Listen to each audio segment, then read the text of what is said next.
मित्र नमस्कार। एक फ़िल्म आई है छावा, जिसकी वजह से लगातार इतिहास विमर्श की चर्चाएँ चल निकली हैं और नए-नए विद्वान हमारे सामने आ रहे हैं। इतिहास क्या है? इसे कैसे लिखा जाना चाहिए? इसे कैसे कहा जाना चाहिए? इस तरह के विमर्श लगातार हो रहे हैं और उससे जुड़े जो प्रोपेगेंडा के लोग हैं, वह भी अपना काम कर रहे हैं। पर सोशल नेटवर्क के आ जाने की वजह से हर बात को आसानी से काउंटर किया जा सकता है। मतलब अगर आपके पास कोई भी तथ्य है, तर्क है, तो आप अपनी बात रख सकते हैं। इसके लिए किसी बड़े चैनल या माध्यम की ज़रूरत नहीं है। बस आपको कहना आना चाहिए और आप कहिए कि देखिए ये वजहें हैं। हर तरह की किताबें पहले से ही बाज़ार में या कहिए शैक्षिक संस्थाओं में उपलब्ध थी, हैं और आगे भी रहेंगी। अब खेल इस बात का है कि कौन-सी सरकार, कौन से लोग किस तरह के नैरेटिव आगे बढ़ाते रहे हैं और उसके पीछे मकसद क्या था और एक राष्ट्र के रूप में, एक समाज के रूप में हमें किन बातों पर जोर देना चाहिए और समाज बेहतर हो और एक मजबूत राष्ट्र हम बने, उसकी सशक्त अभिव्यक्ति कैसे हो, इसके लिए हमें क्या करना चाहिए। तो जो हमारा लेखन है, समझ है, अभिव्यक्ति है, वह उसी दिशा में होनी चाहिए। मतलब हमारा जो बुद्धिजीवी समाज है, वह जो विमर्श गढ़ता है, वह वास्तव में किस लिए गढ़ रहा है? वह हमें जोड़ने के लिए गढ़ रहा है कि हमें तोड़ने के लिए गढ़ रहा है? यह बात तो हमें समझनी होगी। अब साहित्य, सिनेमा, इंटरनेट, किताबें, मतलब जितनी भी विधाएं हैं मनुष्य को खुद को व्यक्त करने के लिए, उसमें वह किस तरह की अभिव्यक्ति को ज़्यादा महत्व दे रहा है और वो कौन लोग हैं और लगातार कौन सी बात कह रहे हैं, यह बात भी तो हमें सोचनी पड़ेगी, देखनी पड़ेगी। अच्छा, मान लीजिए आप किसी यूट्यूबर को सुनते हैं, किसी अखबार को पढ़ते हैं, किसी विचारक से बहुत प्रभावित हैं, तो ज़रा उस पर गौर करिए कि वह लगातार कौन-सी बातें कह रहा है और किस पक्ष में एजेंडा चला रहा है। आप देख लीजिए, तो आपको समझ में आ जाएगा कि वह इसी एंगल से चीज़ों की व्याख्या करेगा। अब छावा मूवी हमें क्या बता रही है? छावा सनातन, हिंदू, भारत की एकता के बारे में बता रही है, प्रत्यक्ष और परोक्ष रूप से।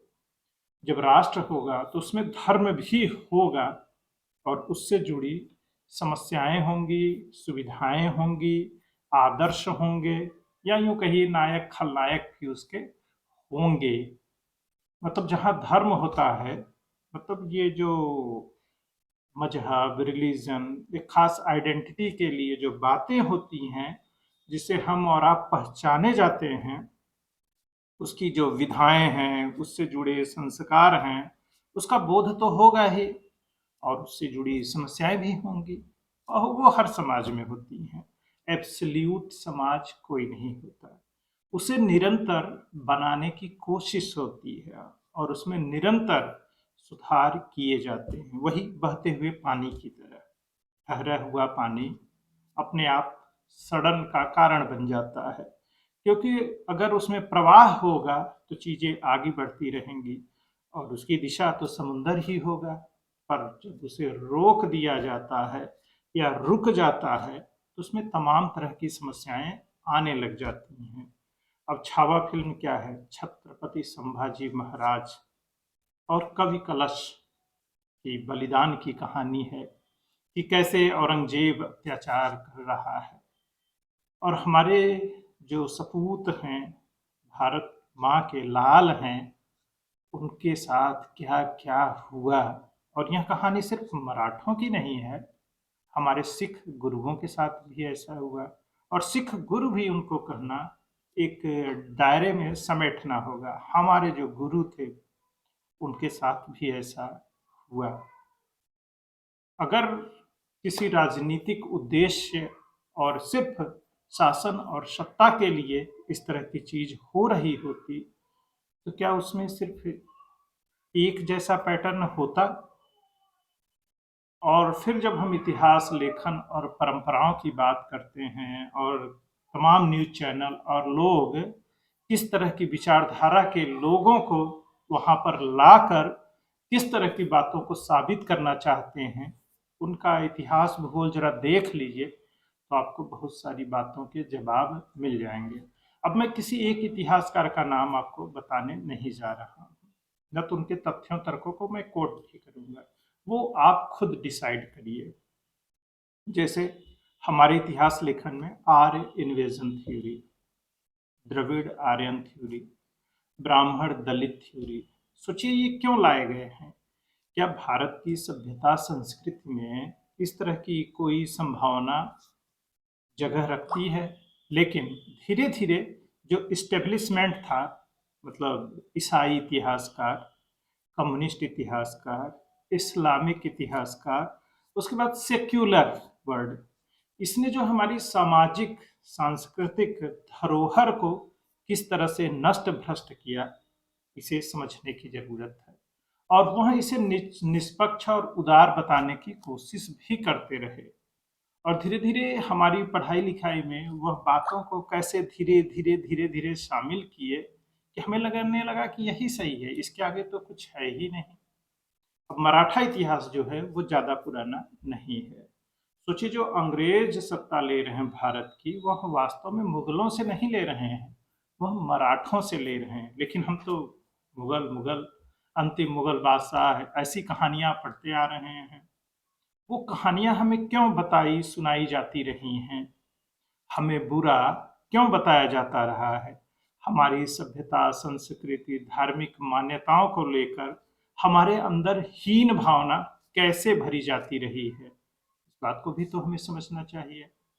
सोचिए, भारत में जब कहा जाता है मुगलों का आक्रमण, तुर्कों का आक्रमण, आप इसको ऐसे अलग अलग क्यों करते हैं? आप सीधे सीधे कहिए ना, इस्लामिक इन्वेजन, इस्लाम का आक्रमण। क्योंकि जब इस्लामिक रूलर भारत पर आक्रमण कर रहे हैं तो वह सिर्फ लूट पाट के लिए नहीं कर रहे हैं, वह उसके साथ इस्लाम की ध्वजा भी लेकर आ रहे हैं। जोर जबरदस्ती और तलवार के दम पर लोगों का कन्वर्जन भी कर रहे हैं। क्योंकि जो कुरान शरीफ है और जो इस्लामिक मान्यताएं हैं उसमें धर्मांतरण एक अनिवार्य प्रक्रिया है। और इस्लाम का वह जरूरी अंग है कि अगर आप मुसलमान हैं तो आपको यह कोशिश करनी है कि लोग इस्लाम को फॉलो करें।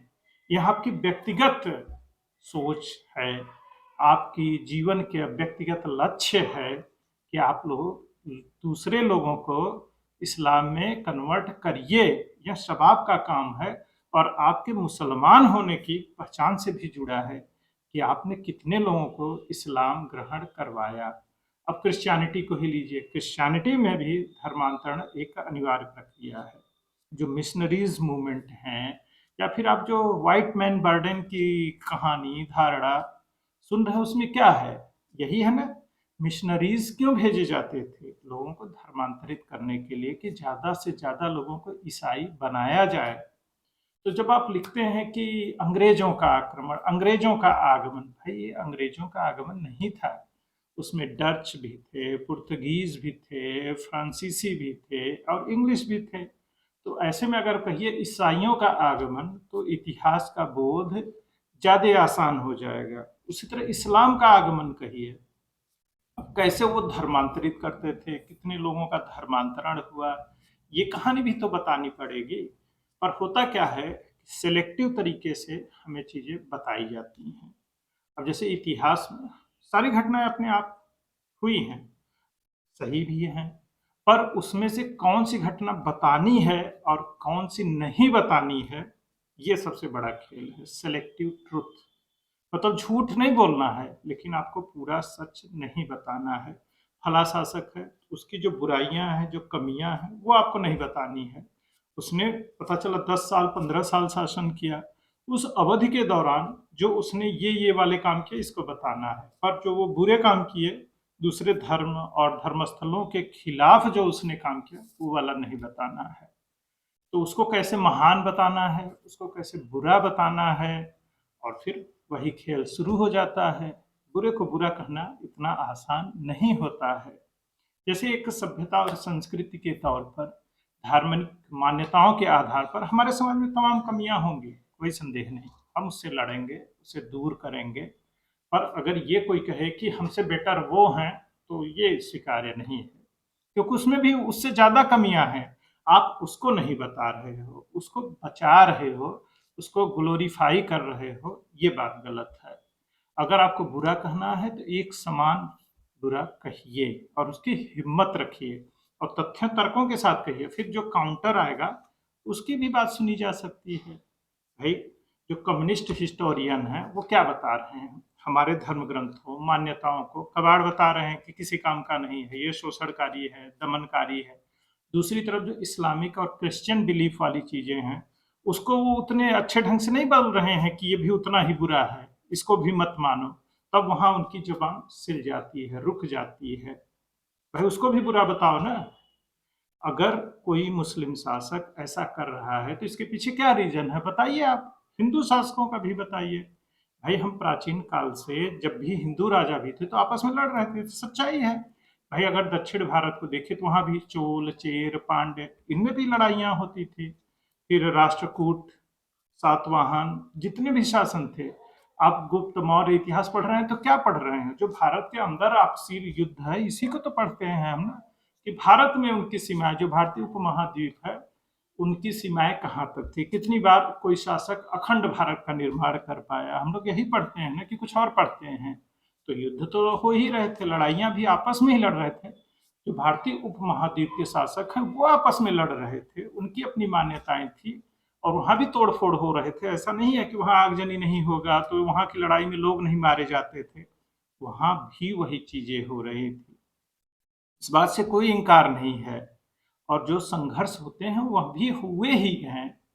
तो अब आप इतिहासकारों और उनके विचारों को देखिए, किसी न्यूज चैनल के एजेंडे को देखिए, कैसे वह छिप कर उस चीज को ला रहा है।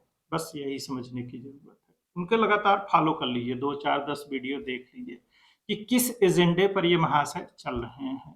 बड़े हिस्टोरियन हैं, डीयू के हैं, जेएनयू के हैं या कहीं और के भी हैं, उनको भी देखिए कि किसी खास एजेंडे में वो फंस कर या फंसा तो नहीं रहे हैं कि उस एजेंडे के हिसाब से ऐतिहासिक तथ्यों को ढूंढ और बता रहे हैं। जबकि दूसरा तथ्य भी है वहां पर, लेकिन वो उसको नहीं बताएंगे, उसको छिपा लेंगे। वो कहेंगे नहीं नहीं, ये आर्थिक कारण है, ये है, सारे शासक ऐसे ही थे। नहीं भाई, ऐसा नहीं होता है इतिहास में। इतिहास में सोचिए, इस्लाम और क्रिश्चियनिटी जहां भी गए। अच्छा, ऑस्ट्रेलिया का उदाहरण लीजिए, न्यूजीलैंड का उदाहरण लीजिए, अफ्रीकन कंट्रीज का उदाहरण लीजिए। क्रिश्चियनिटी वहां गई ना, तो वहां का जो मूल सभ्यता, संस्कृति या धर्म था, क्या वह बचा?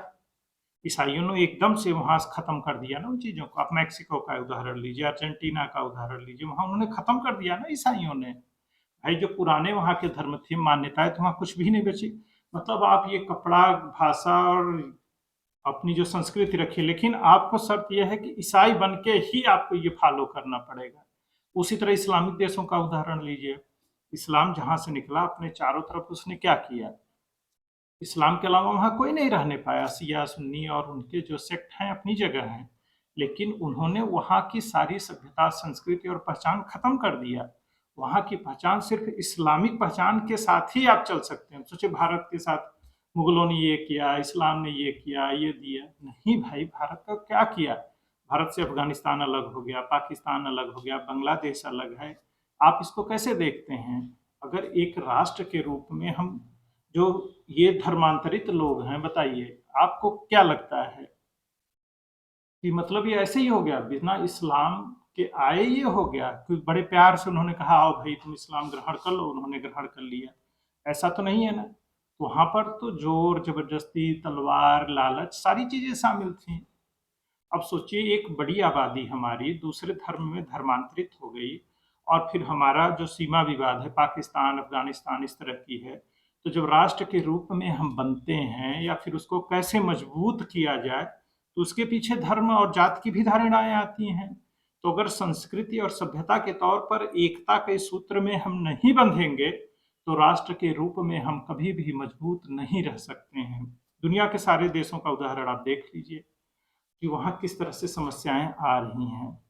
और जहाँ पर भी अगर इस्लाम गया, उनका एक ख़ास प्रतिशत के बाद अगर वहाँ पर मुसलमानों की आबादी हो जाती है, तो वहाँ किस तरह की सामाजिक समस्याएँ आती हैं, पूरी दुनिया का उदाहरण है। इसको तो आप नकार ही नहीं सकते हैं। बाकी जो एजेंडा है, प्रोपेगेंडा है, वो अपनी जगह होगा। जो इतिहास लेखन है, वह देश को अपनी सभ्यता, संस्कृति को कैसे मजबूत किया जाए, उस पक्ष को ध्यान रख के इतिहास लिखा जाना चाहिए। और हमेशा अपनी सभ्यता, संस्कृति का गौरवगान होना ही चाहिए, जिससे अपने बच्चों में, नागरिकों में उस तरह की गौरव अनुभूति भरी जा सके। आप हीन भावना मत भरिए और कोई भी विभाजनकारी सिद्धांत उसमें से मत निकालिए। हम एक हैं, अखंड हैं, हमें यही साबित करना है। सभ्यता, संस्कृति के तौर पर भी हम एक हैं। भारत का मुसलमान और ईसाई बाहर का नहीं है, यह बात हमें लगातार बताते रहना है। हमारे पूर्वज एक हैं, हम एक हैं। आपके मुसलमान या ईसाई बने रहने में कोई दिक्कत नहीं है, लेकिन जो हमारी गौरव होगा, हमारी परंपरा होगी, वह भारतीय होनी चाहिए, न कि विदेशी होनी चाहिए। और उनकी सत्यनिष्ठा, ईमानदारी, सच्चाई में भी कोई संदेह नहीं है। लेकिन अगर आप हिंदू भी हैं, सनातनी भी हैं और अब भारत के विरुद्ध हैं, तो आपकी हम मान्यता नहीं दे सकते हैं, न तो आपको स्वीकार करने को तैयार हैं। हम भारत हैं, हम अखंड हैं, हम एक हैं। पूर्व, पश्चिम, उत्तर, दक्षिण में भी हम ही हैं, हम हैं। हम किसी भी जाति, धर्म और पंथ के हो सकते हैं, लेकिन हम भारतीय हैं और हमें सदा एक रहना है, क्योंकि यही हमारी ताकत है। और इस बोध को जो आगे बढ़ाएगा, जो चिंतन आगे बढ़ाएगा, जो परंपरा आगे बढ़ाएगी, हम उसी को मानेंगे। इस बात में भी तनिक संदेह नहीं होना चाहिए। इसी के साथ जय हिंद, जय भारत, वंदे मातरम।